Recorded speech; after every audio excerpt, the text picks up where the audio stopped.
से। विशाल, वहां के लोग क्या कह रहे हैं, इस बयान का किस तरीके से वहां के लोग विरोध कर रहे हैं? देखिए, बिल्कुल सनातन को लेकर लगातार जिस तरह से बयान सामने आ रहे हैं, उसके बाद हमारे साथ तमाम जो लोग हैं और उनसे बात करते हैं। और सनातन को लेकर अब लगातार बयानों में तेजी आ गई है। स्वामी प्रसाद मौर्य हो, स्टालिन हो, सभी लोग बयान दे रहे हैं। कैसे देख रहे हैं इसको आप लोग? धर्म रक्षा है गौ में, धर्म से जो टकराता है उसे चूर हो जाता है। धर्म ऐसा है, अग्नि हवि मया, स्वाहा स्वाहा हम लोग करते हैं, मगर जिस परमात्मा के, जिस सनातन में उनके बाप दादा खून खानदान से कब गए और उनका घोर अपमान, अपने बाप दादा का ग्रैंडफादर तक का ये लोग अपमान कर रहे हैं। ऐसे ऐसे कलंक पैदा हो जा रहे हैं खानदान के अंदर में कि सनातन को गाली दे रहे हैं, दूसरे धर्म को गाली देकर देखें तुरंत ही उनके सर धड़ से अलग अलग हो जाएगा इसमें। अच्छा, चूंकि लगातार अब एक देखिए, लगातार बयानों में तेजी आ गई है, बाढ़ सी आ गई है सनातन को लेकर बयान देने में। जब सनातन संक्रमण काल में हुआ है, सूर तुलसी जैसे लोग प्रकट हुए, पैदा हुए, और तुलसीदास जी ने श्री रामचरितमानस की रचना नहीं की।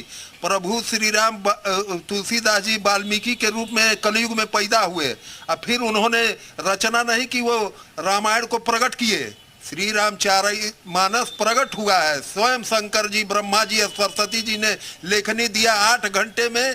वो 1631 ईस्वी में चैत्र शुक्ल मंगलवार को जिस दिन राम जी का जन्म हुआ था, त्रेता युग में, उसी दिन उस रामायण प्रकट हुआ। तो अभी ये जो लोग कर रहे हैं, ये लोग नेस्तनाबूत हो जाएंगे। सनातन में तो इतना शक्ति है कि ये कभी खत्म नहीं हुआ, न कभी खत्म हो पाएगा। जो टकराया वही खत्म हो जाता है। अच्छा, लगातार देखिए बयानों में जो है, जिस तरह से इसको क्या कहा जाए कि राजनीति की वजह से इस तरह के बयान दिए जा रहे हैं या सिर्फ स्वाभाविक बयान है? नहीं, बिल्कुल ये सब राजनीति से प्रेरित है, और हम लोग इस तरह के किसी भी बयान से इत्तेफाक नहीं रखते जिससे इस देश का भाईचारा खतरे में पड़ा। चाहे वो धीरेन्द्र शास्त्री जी का बयान हो, चाहे उदय निधि जी का।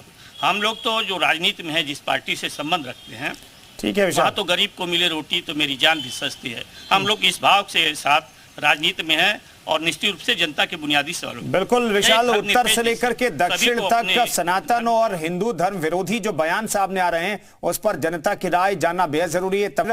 उदयनिधि ने जो बयान दिया है उस पर आज चर्चा जारी है। जनता क्या कह रही है, ये हम समझने की कोशिश करें। जनता का मूड क्या है इस पूरे मसले पर, वो किस तरीके से इस बयान का विरोध कर रही है, हम जानने की कोशिश कर रहे हैं। लेकिन आगे बढ़े उससे पहले आपको बताते हैं कब कब सनातन का अपमान करने की कोशिश कुछ लोगों ने की है। 7 नवंबर 2022 को सतीश जारकीहोली नेता कांग्रेस के हैं। हिंदू शब्द फारस से आया, इसका अर्थ है भयानक। 18 अक्टूबर 2022 नाना पटोले अध्यक्ष महाराष्ट्र कांग्रेस के। प्रभुराम और राहुल गांधी दोनों का नाम आर से है, ये कहा उन्होंने। तो राम से तुलना राहुल गांधी की कर दी उन्होंने। अक्टूबर 2022 की बात करें तो गोपाल इटालिया हैं नेता आम आदमी पार्टी के। मंदिर और कथाएं शोषण का घर हैं, ये मंदिर और कथाओं का जिक्र करके उन्होंने हिंदुओं का अपमान किया।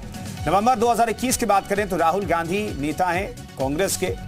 हिंदू धर्म किसी की हत्या के बारे में नहीं कहता, बल्कि हिंदुत्व हिंसक है, हिंदुत्व को लेकर के उन्होंने निशाना साधा। 28 अगस्त 2023 को स्वामी प्रसाद मौर्य क्या कहते हैं, हाल ही में हिंदू धर्म नहीं बल्कि धोखा है, तो हिंदू धर्म को लेकर के उन्होंने धोखा शब्द का इस्तेमाल किया, ये बताने की उन्होंने कोशिश की है। तो ऐसे में सनातन का जो अपमान बार बार हो रहा है, इस पर बातचीत करने के लिए तमाम सहयोगी हमारे साथ मौजूद हैं। एक बार फिर से रुख करते हैं तमाम सहयोगियों का, क्योंकि उनके पास जनता मौजूद है। विशाल रघुवंशी हमारे साथ मौजूद है गाजीपुर से। विशाल का रुख कर लेते हैं एक बार फिर से।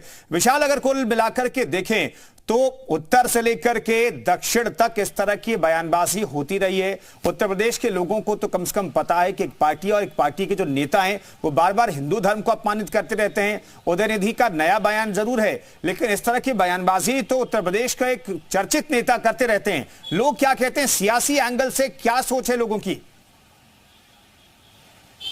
देखिए, बिल्कुल हम सीधे लोगों से बात करते हैं और थोड़ा छोटा रिएक्शन आपसे चाहेंगे कि स्वामी प्रसाद मौर्य बयान इससे पहले सबसे पहले देते नजर आए, तो कैसे देख रहे हैं, सियासी मायने से क्या है?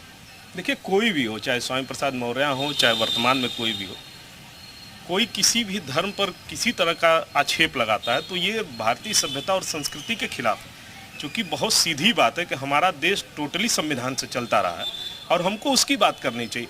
भाषाई मर्यादा का राजनीतिक व्यक्तियों को ख्याल रखना चाहिए, क्योंकि लगातार सुप्रीम कोर्ट इस पर संज्ञान ले ख्याल रही है। रखना चाहिए। आपको लगता है कि इस तरह के बयानों से जो है माहौल बिगड़ने की कोशिश? बिल्कुल माहौल बिगाड़ने का पूरा प्रयास किया जा रहा है। जो तमिलनाडु के मुख्यमंत्री के सपुत्र ने ये बयान दिया है, वास्तव में वो कहीं ना कहीं वो मुगल के वंशज हैं और अपने वो चरित्र में उतर चुके हैं। आपको लगता है कि इस तरह के बयान जो है वो कहीं ना कहीं से एक सामाजिक तौर पर ये सब इस तरह के बयान देना ठीक नहीं रहता है? देखिए, इस तरह की एक टीम है पूरे देश में। पहले अलग अलग थे, कभी भारत माता को डायन बोले, कभी सेतु समुद्रम को काल्पनिक बताए, कभी अपने पिता के आगे परंपरा को निर्वहन नहीं करेंगे, अपने गार्जियन और पूर्वजों का सम्मान नहीं करेंगे। अब ये लेटेस्ट आया है वर्जन, ये अब एकजुट हो गए हैं। इनके सनातन के नेताओं को जो है को लेकर जो है लगातार बयानबाजी हो रही है, इसको कैसे देख रहे हैं? सनातन को लेकर ही बयान दे रहे हैं जी। जैसे परसों के आपके कार्यक्रम चल रहा था, परिवारवाद की क्या हानि है?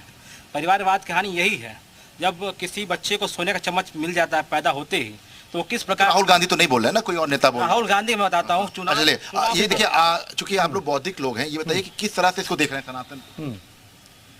अब वो लोग दिग्भ्रमित हर समय करते हैं और करते आ रहे हैं। चलिए, ये एक छोटा सा रिएक्शन आप लेंगे आप लोग से, किस तरह से देख रहे हैं इसको? देखिए, कहीं ना कहीं ये महागठबंधन के द्वारा दिया गया जान उसका बयान है, नहीं तो नोटिफिकेशन जारी करती पार्टी के ऐसा बयान क्यों दिया गया है? एमके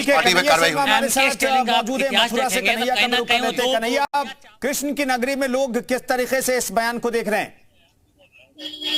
देखिए, मथुरा में क्या माहौल है कि मथुरा के लोग कैसे इस बयान को देखते हैं। मथुरा के लोग हैं और हम श्री कृष्ण जन्मभूमि के सामने हैं। किस तरीके से आप देखते हैं जो मुख्यमंत्री के बेटे जो खुद मंत्री हैं, उन्होंने जो सनातन धर्म को लेकर जो बयान दिया है, उसे आप किस तरीके से देखते हैं? देखिए, ऐसे अनभिज्ञता कहेंगे, क्योंकि जब खुद को ही नॉलेज नहीं होगी तो बोलेंगे क्या।